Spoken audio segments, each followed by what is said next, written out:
Iran war ప్రపంచవ్యాప్తంగా ఎక్కడ చూసినా ఇప్పుడు ఇదే చర్చ. ఎందుకంటే ఆ యుద్ధ ప్రభావం అంతలా కనిపిస్తోంది. అంతెందుకు మన దేశంలోనే గత కొన్ని రోజులుగా చూస్తున్నాం. గ్యాస్ కొరతతో ఎలా అల్లాడిపోతున్నామో ప్రత్యక్షంగా అనుభవిస్తున్నాం. ఇంతకంటే పెద్ద పెద్ద సిట్యుయేషన్స్ ప్రపంచవ్యాప్తంగా కనిపిస్తున్నాయి. మరి ఎందుకు ఇంత కారణం? ఎందుకంటే చాలా యుద్ధాలు జరుగుతూ ఉంటాయి. ఇప్పుడు రష్యా ఉక్రెయిన్ యుద్ధం స్టార్ట్ అయ్యే 5 ఇయర్స్ పైనైంది. కానీ దాని గురించి పెద్దగా మాట్లాడుకున్న సందర్భాలు లేవు. కానీ ఇరాన్ యుద్ధ ప్రభావం స్టార్ట్ అయిన సెకండ్ డే నుంచే కనిపిస్తోంది. దీనికి కారణం ఇరాన్ హర్మూజ్ జలసంధి. ఆ జలసంధి మూసివేతతోటే ఇంతలా ఎఫెక్ట్ కనిపిస్తోందని అందరికీ తెలిసిన విషయమే. ఇప్పుడు దీనికి ప్రత్యామ్నాయంగానే గల్ఫ్ దేశాలు ప్లాన్ చేస్తున్నాయంటున్నారు. ఎస్, నిజంగా అదే జరిగితే గల్ఫ్ రాజకీయాల్లో పెనుమార్పు రాబోతుందా?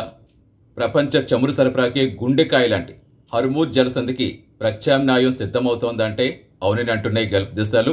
సౌదీ అరేబియా, యుఏఈ, ఖతార్ ఈ దేశాలన్నీ కలిపి ఒక భారీ కాలువ నిర్మాణానికి స్కెచ్ వేస్తున్నాయని చెప్తున్నారు. ప్రపంచంలో ఇప్పుడు మనకి ఎక్స్పోర్ట్ అయ్యే ఆయిల్ అంతా కూడా ప్రతి 5 బ్యారెల చమురులో 1 బ్యారెల్ చమురు ఈ జలసంధి గుండానే వస్తుందట. కాబట్టి ఎప్పుడైనా ఈ యుద్ధ భయాలు ఏదో వస్తూ ఉంటే ఇమీడియట్గా ఇరాన్కి అదే అసలైన ఆయుధం కాబట్టి ఆ జలసంధి మూసేస్తామని హెచ్చరించడం. ఇప్పుడు దాని ప్రభావం ఎలా ఉందో స్వయంగా అందరూ అనుభవిస్తున్నాం కాబట్టి ప్రపంచవ్యాప్తంగా అన్ని దేశాల ఆర్థిక వ్యవస్థ కుదేలైపోతుంది కాబట్టి దాని నుంచి ప్రత్యామ్నాయంగా ప్లాన్ చేస్తున్నారంటున్నారు.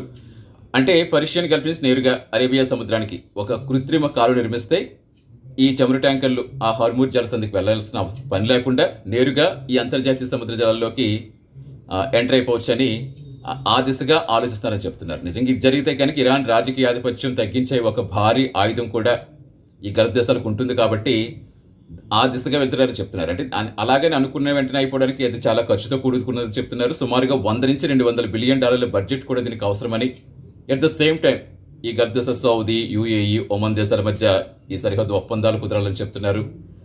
ఇంకా టెక్నికల్గా చాలా ఇష్యూస్ ఉంటాయి కాబట్టి అవన్నీ సాల్వ్ అవ్వాలని చెప్తున్నారు.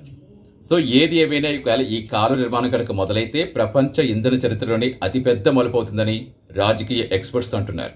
చూద్దాం మరి ఏం జరుగుతుందో.